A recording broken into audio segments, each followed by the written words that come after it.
Oke, selamat datang, selamat menonton, selamat menikmati sajian yang saya buat di video kali ini ya. Jadi di video kali ini tuh saya mau membahas tentang narasi yang akan dan sedang dilirik oleh Smart Money ya, institusi. Salah satunya itu Changpeng Zhao, pemilik dari Binance, dan Vitalik Buterin ya, owner dari Ethereum. Jadi pertama-tama mari kita kenalan dulu apa itu DeSky. DeSky atau Decentralized Science adalah konsep yang menggunakan teknologi blockchain untuk membuat ilmu pengetahuan itu lebih terbuka dan mudah diakses. Tujuannya adalah untuk mempermudah kolaborasi, transparansi, dan pendanaan penelitian dengan mengurangi kendala dari institusi tradisional yang biasanya itu sifatnya sentralisasi atau enggak menyembunyikan hasil review mereka bisa dipublikasikan dengan syarat membayar gitu ya. Jadi dengan blockchain, para ilmuwan itu bisa berbagi hasil riset mereka tanpa harus melalui sistem hierarki yang rumit, sehingga ilmu pengetahuan itu menjadi lebih demokratis ya. Nah, jadi kenapa ini penting buat kita ya DeSky? Kenapa DeSky itu penting buat orang-orang di seluruh dunia? Karena DeSky itu bikin ilmu pengetahuan itu lebih inklusif. Jadi orang biasa kayak kita itu juga bisa ikut andil, baik lewat mendukung riset, belajar dari hasil risetnya, atau bahkan kita bisa kolaborasi langsung ya. Jadi intinya itu DeSky adalah cara baru bikin ilmu pengetahuan itu lebih terbuka, adil, dan efisien. Karena selama ini kalau misalnya ada riset-riset dari ilmuwan-ilmuwan terkenal, pasti itu didanai oleh beberapa dari orang-orang kaya kan misalnya. Nah, terus tuh hasilnya itu harus disembunyikan atau enggak dibagikan sama si orang kaya ini aja ya yang mendukung pendanaannya. Nah, kalau misalnya ini di DeSky, itu kita bisa ikut mendanain ya. Kita melalui sistem DAO, itu kita bisa melihat hasil risetnya dari ilmuwan tersebut. Terus itu kita bisa juga mempelajari dari riset-riset yang dibuat ya oleh DeSky. Jadi itu memungkinkan komunitas ilmiah itu bekerja bersama secara global dengan cara yang lebih free ya, lebih bebas. Misalnya melalui DAO. Yang belum tahu DAO itu desentralisasi autonomous organization. Jadi itu untuk voting-voting gitu ya. Atau platform yang berbasis Web3 lah. Jadi ini adalah langkah besar ya untuk membuat ilmu pengetahuan itu lebih inklusif dan efisien. Sains dan desentralisasi itu sangat powerful kalau misalnya digabungkan ya. Karena sejauh ini, selama ini ya, kita yang ada di dunia, sains itu selalu bersifat private kan. Misalnya ada orang analisa ilmiah, riset ya tentang sesuatu penyakit. Nah, dan berhasil. Nah, itu hasilnya cuman hanya ditahu oleh segelintir orang ya. Cuman kalau misalnya DeSky, ini semua orang akan tahu. Kenapa sih penyakit-penyakit yang disembunyikan ya? Untuk keuntungan beberapa pihak seperti dokter-dokter ya. Yang mana biasa dokter-dokter atau enggak mereka disuruh oleh investor. Mereka tuh hanya menjual obat untuk meredakan penyakit tersebut saja. Bukan obat untuk menyembuhkan penyakit tersebut ya secara langsung gitu. Jadi para orang-orang yang nggak tahu itu selalu berobat. Dok, saya sakit ini. Oh, ini kamu minum obat ini. Nanti kalau misalnya nyeri lagi, minum obat ini lagi. Kalau belum sembuh lagi nanti minum obat ini. Nah, itu sebenarnya bisnis ya. Jadi nggak diberikan obat langsung yang menyembuhkan gitu. Obat yang menyerikan penyakit saja, meringankan rasa sakitnya saja. Makanya di sini saya bilang sains sama desentralisasi itu sangat powerful. Jadi di TradFi itu ada yang namanya value of debt. Jadi value of debt itu istilah untuk menjelaskan masa sulit dalam penelitian ya. Di mana hasil riset dasar teori itu sering gagal menjadi inovasi nyata yang bisa digunakan masyarakat untuk diproduksi oleh industri yang membuat obat, membuat apapun yang menyelesaikan penyakit ya. Masalah ini tuh muncul karena kurangnya dana, dukungan, atau kerjasama antara akademisi ya, para peneliti, dan industri. Nah, kenapa disebut value of debt? Itu karena kurangnya sumber daya. Jadi penelitian itu pada tahap ini tuh sering kekurangan dana atau dukungan ya untuk melanjutkan pengembangan mereka. Padahal pengembangan ini sangat berguna ini untuk umat manusia. Misalnya ada seseorang analis yang mau mencari obat dari HIV misalnya contoh ya. Nah, mereka itu misalnya kekurangan dana. Terus tuh masalah yang kedua itu biasanya di value of death itu kesulitan untuk kolaborasi antar laboratorium ya, antar peneliti gitu. Jadi akademisi dan industri itu memiliki tujuan dan cara kerja yang berbeda-beda sehingga mereka itu sulit untuk bekerja sama karena visi misi mereka itu berbeda. Walaupun hasilnya sama gitu ya, obat untuk menyembuhkan HIV contohnya misalnya. Terus tuh di value of death itu masalahnya yang ketiga itu ada risiko yang tinggi karena saat orang riset pasti trial dan error kan. Nah, di situ tuh banyak proyek yang gagal pada tahap ini karena dianggap terlalu beresiko untuk diinvestasikan di value of death. Makanya di sini muncullah DeSky ya, yang dimana DeSky ini bisa menjadi solusi di gap antara akademia dengan industri, yaitu pertama bisa memfasilitasi pendanaan ya. Jadi dengan dukungan crowdfunding berbasis crypto blockchain, ilmuwan itu bisa dapat langsung mendapatkan dana dari masyarakat tanpa perlu bergantung pada institusi besar dengan sistem DAO ya. Jadi dana dikumpulkan di DAO. Misalnya ada ilmuwan yang mau mencari obat HIV, dipublikasikan misalnya di Research Hub ya. Nah, di Research itu orang-orang itu bisa bergabung mendanai kegiatan tersebut. Siapa sih yang nggak mau misalnya HIV itu hilang ya, ada obatnya. Atau nggak kanker misalnya contohnya ya. Nah, orang yang melakukan pendanaan di situ juga bisa melihat hasilnya juga saat praktek tersebut itu berhasil ya. Jadi bisa mendapatkan risetnya. Terus tuh bisa dipelajari misalnya ngapain aja sih riset ini, ada error berapa kali gitu. Hasilnya gimana, obatnya, cara buatnya gimana. Jadi betul-betul telanjang di sini. Betul-betul bisa dilihat hasilnya. Nggak kayak TradFi yang sekarang gitu ya. TradSky yang sekarang kan alurnya itu analisa, peneliti punya ide, misalnya contoh menyembuhkan kanker.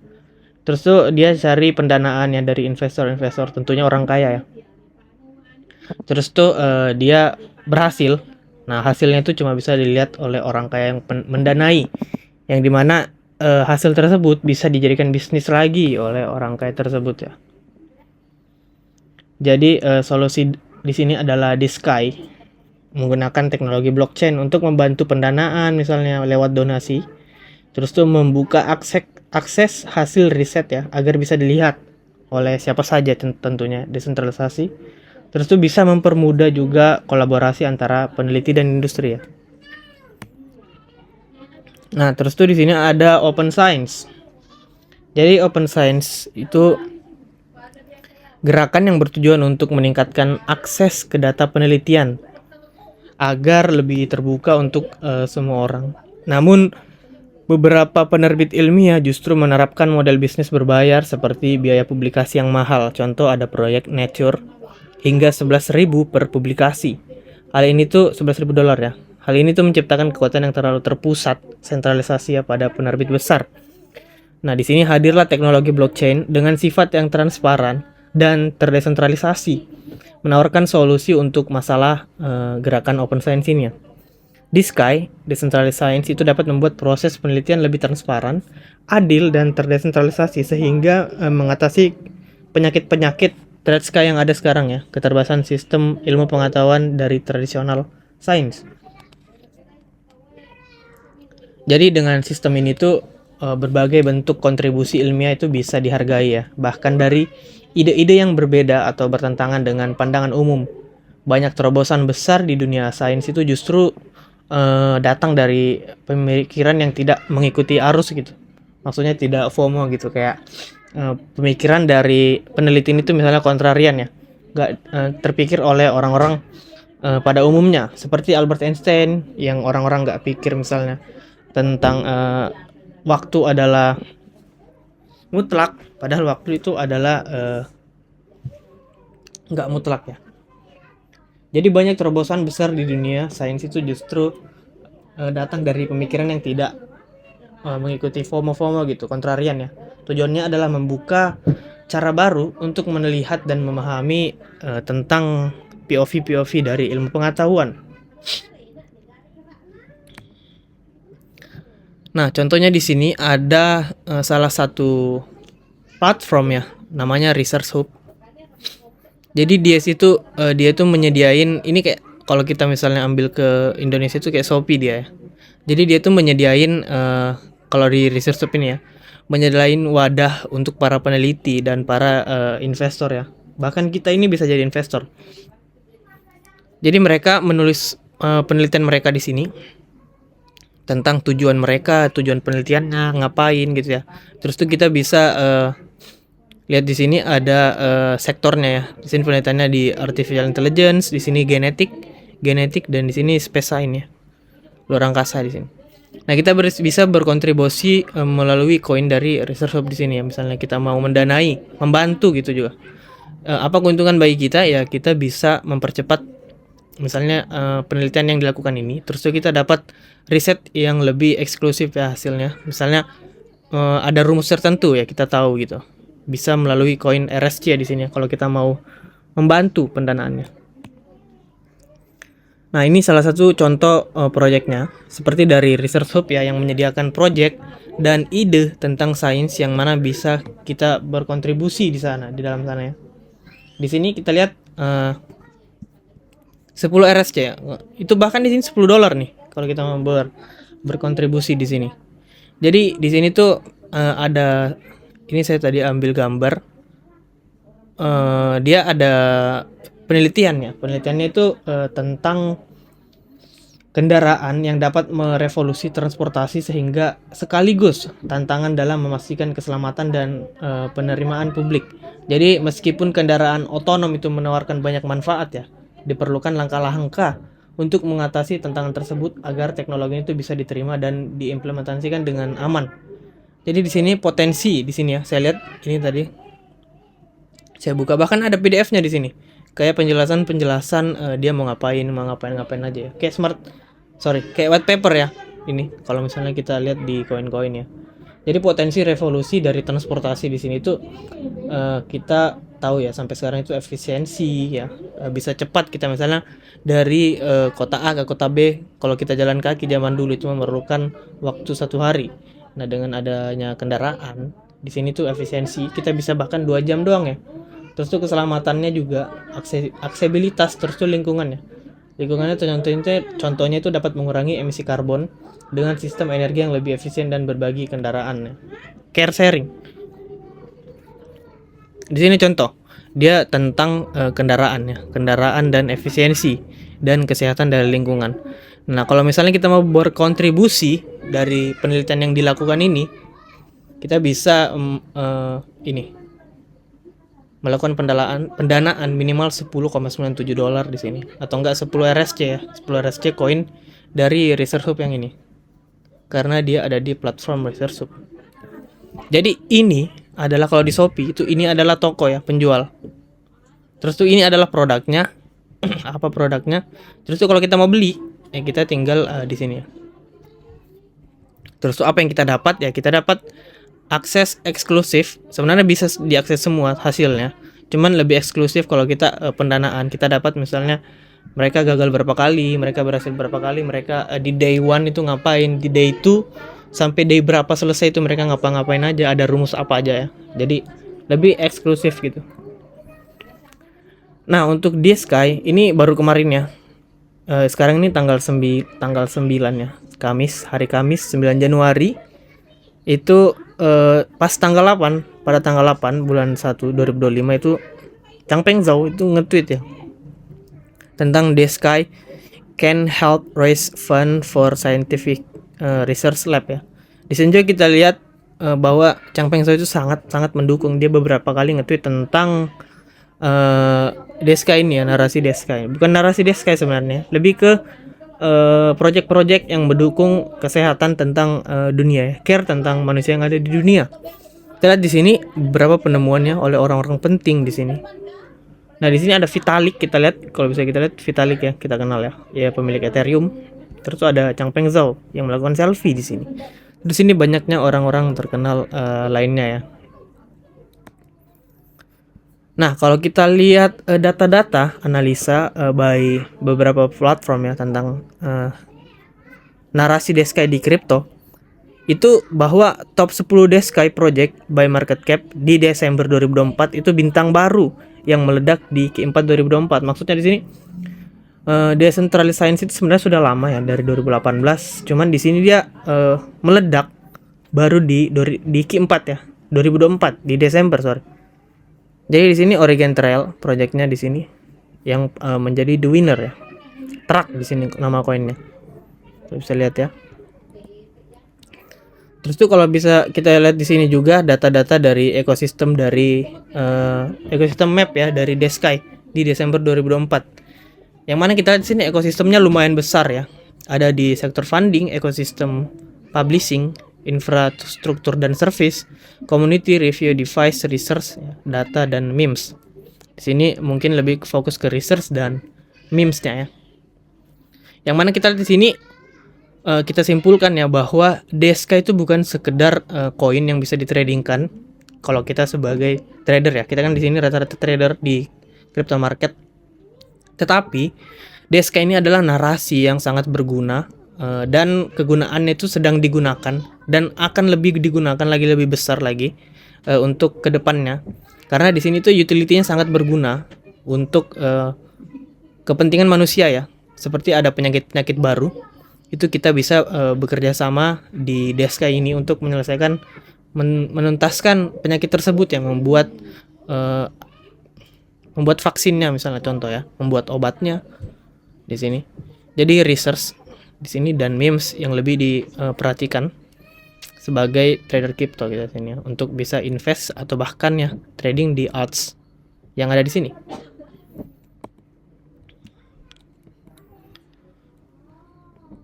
Terus tuh beberapa Deska itu tumbuh di jaringan Ethereum ya untuk ini pembayaran kripto mereka. Namun Solana mendominasi tentang meme ya, meme-nya Deska di sini. Kita bisa lihat memes. Di sini kita bisa menyimpulkan bahwa sebagian besar proyek-proyek Deska yang dibangun di atas blockchain itu terbangun di atas jaringan yang dimiliki oleh Ethereum. Dan untuk meme-nya itu sebagian besar ada di Solana ya, koin Solana. Jadi ETH dan Solana belum mati. Layer 1 yang sangat-sangat berguna ya untuk proyek-proyek. Bahkan AI agent itu rata-rata di Solana ya, kalau kalian belum tahu. Nah, bisa lihat di sini Deska itu mendominasi di Q1 2025 ya, di Januari ini, 7 hari yang lalu. Ini naratif last 7 day per komparatif. Mengalahkan Identify atau enggak ya agent di sini Identify. Di sini Deskai yang lumayan berguna untuk kegunaannya, lebih sering digunakan. Walaupun di sini kita tahu AI agent baru-baru ini membludak ya, meledak koin-koinnya, yang mana menandakan di situ banyak yang membeli koin AI agent. Kalau misalnya kita dari POV trader, kita cuman long dan short aja kan. Tapi kalau misalnya kita lihat di sini, ini adalah utility, kegunaan, fungsinya di dunia nyata. Di sini Deskai sangat berfungsi ya, sangat berguna di dunia nyata. Karena ya emang kesehatan nomor 1 ya, kesehatan itu mahal. Nah, kita bisa lihat di sini beberapa koin-koin yang ada di Deskai. Ini by mention di beberapa sosial media ya, seperti Twitter, Instagram. Ini data dari Lunar Crash saya dapat, yang dimana koin dari TRAST, Tretch, itu dia mendapatkan 1038 ya mention. Terus tuh di sini bisa kita lihat winnernya adalah Tretch. Terus tuh DNX 800 mention, maksudnya di sini sering dibahas ya di Twitter. Karena di sini mention-mentionnya disebut 1038 mention, sering disebut di sini. Bahkan up 293 ya beberapa jam yang lalu. Terus tuh ada XGT, ada Resi, Genome, dan beberapa koin Deskai lainnya. Nah, kita lihat di sini market cap seluruh dari narasi Deskai ya, koin-koin yang ada di Deskai. Kita lihat di sini market capnya masih sangat-sangat kecil ya, Bahkan ini mengalahkan kecil-kecilnya AI agent kemarin yang sempat kita bahas itu ya, di 4 million market cap. Di sini market cap 4 billion ya. Di sini kita lihat Desky itu cuman 2 miliar ya di sini.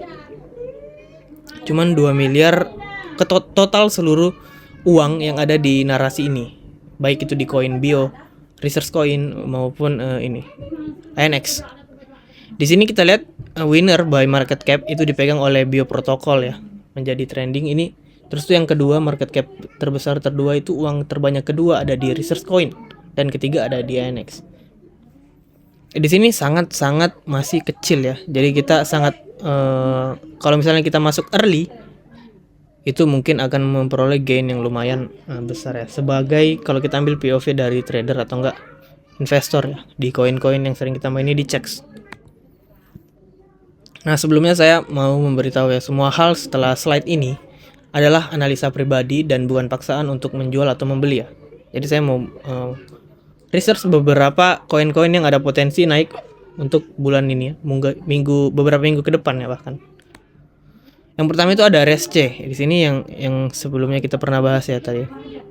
Research Coin di sini. Research Hub adalah platform yang bertujuan untuk mempercepat kemajuan ilmiah dengan mendorong kolaborasi terbuka di antara para peneliti. Platform ini memungkinkan pengguna untuk berbagi, mendiskusikan, dan meninjau literatur ilmiah serta berpartisipasi dalam berbagai aktivitas akademik ya, seperti Shopee ya. Saya tadi yang jelaskan. Di sini kita lihat tokenomiknya masih buruk sebenarnya.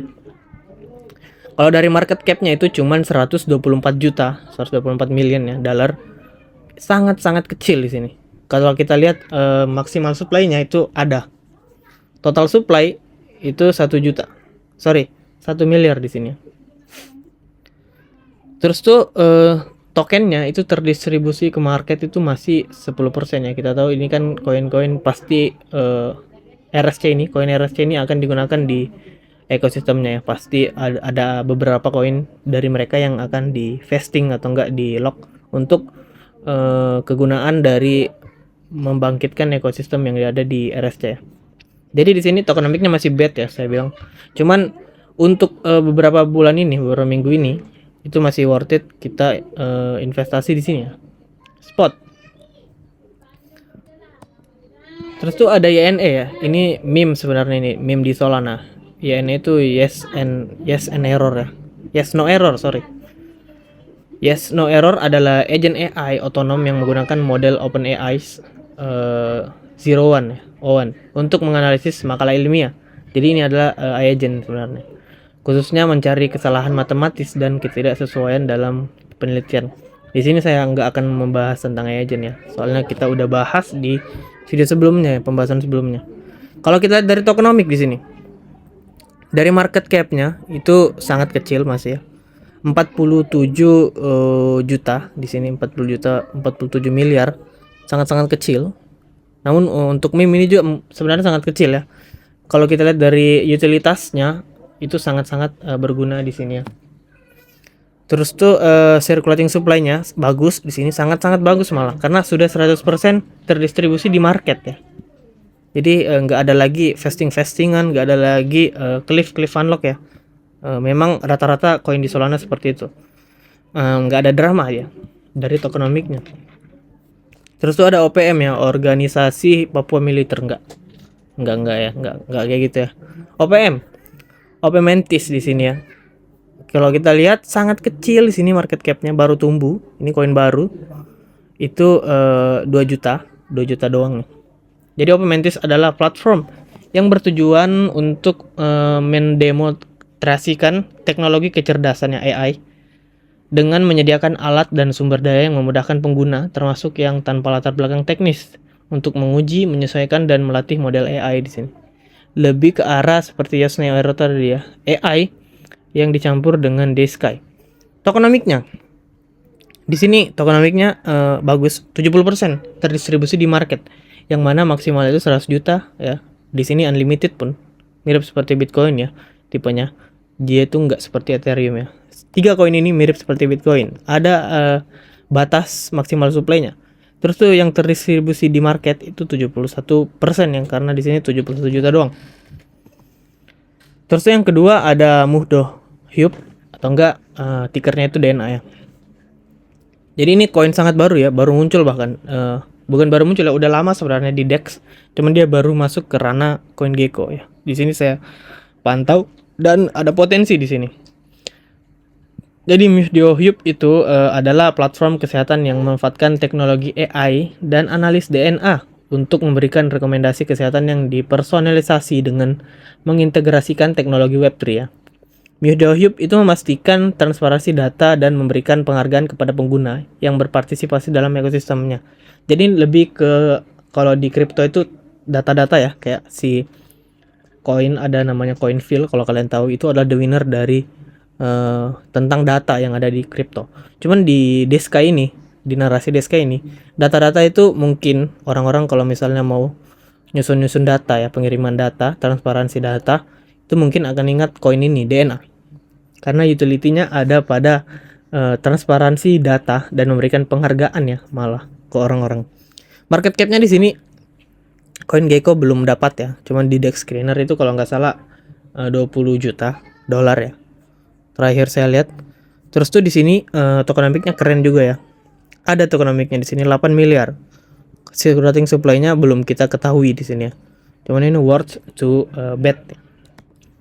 Terus tuh ada Hippocrates. Ini meme di Solana, mirip dengan ini. Meme di Solana. Cuman meme ini ada kegunaannya. Yang mana kalau kita meme itu ada shitcoin yang nggak ada kegunaannya. Cuman ini ada fungsinya ya. Hippocrates adalah platform yang memanfaatkan teknologi blockchain untuk membangun ekosistem pengumpulan dan pemanfaatan data kesehatan global dengan struktur tata kelola terdesentralisasi dan kolaborasi terbuka. Hippocrates itu bertujuan memberikan kendali penuh kepada individu atas data kesehatan mereka, memastikan privasi, keamanan, dan interoperabilitas data yang aman. Ini mirip dengan WLD ya, tentang kemanusiaan, identify kemanusiaan. Koin WLD, World Coin kalau kalian belum tahu. Jadi utilitasnya, kegunaannya itu sama. Cuman di sini WLD itu tentang privacy data-data dari manusianya kan. Kalau di sini Hippocrates itu lebih ke arah privacy tentang data-data mengkerucut ke kesehatan ya, individu, kesehatan dari orang personal yang ingin memprivasikan data kesehatan mereka. Sangat berguna sebenarnya utility-nya di sini. Kalau dari market cap-nya kita lihat 70 juta ya di sini. Terus tuh tokenomics-nya bagus ya di sini. Maksimal supply-nya ada, jadi nggak mungkin inflasi ya. Terus tuh circulating supply-nya sangat-sangat bagus malah di sini ya, karena 95% sudah jatuh ke market ya. Jadi worth to buy ini, nggak ada lagi drama-drama ya. Ini kalau misalnya RSC ini lumayan ada drama ya, karena baru 10% aja nih yang terdistribusi di market koin-koinnya. Jadi ada potensi inflasi dari harganya ya, yang mana supply-nya segini. Demand-nya misalnya tetap nih. Kalau misalnya supply-nya ditambah pasti harga akan turun kan. Cuman dalam jangka pendek aja ini. Jadi inflasinya ada di sini, cuman nggak stay gitu, nggak selamanya, karena di sini maksimal supply-nya ada, nggak unlimited ya. Jadi dia itu bisa nambah koinnya hingga 1 miliar aja, 1 miliar token RSC. Oke. Tetap menjadi 1% trader yang mana kita berpikir kontrarian di sini ya. Yang mana kita itu buy the rumor dan sell the news. Kita beli saat orang-orang mengomongin dan ragu-ragu ya untuk investasi, dan kita jual saat orang-orang mengagung-agungkan ya narasi tersebut dan bilang ini baru mulai. Jangan datang ke pesta saat pestanya sudah selesai, karena kalian akan cuci piring ya. Jadi kita baiknya di sini buy the rumor. Beli saat orang ngomongin dan sell the news ya. Jual saat semua orang sudah tahu. Oke, terima kasih. Sampai sini untuk video pembahasan kali ini. Sampai jumpa di video selanjutnya.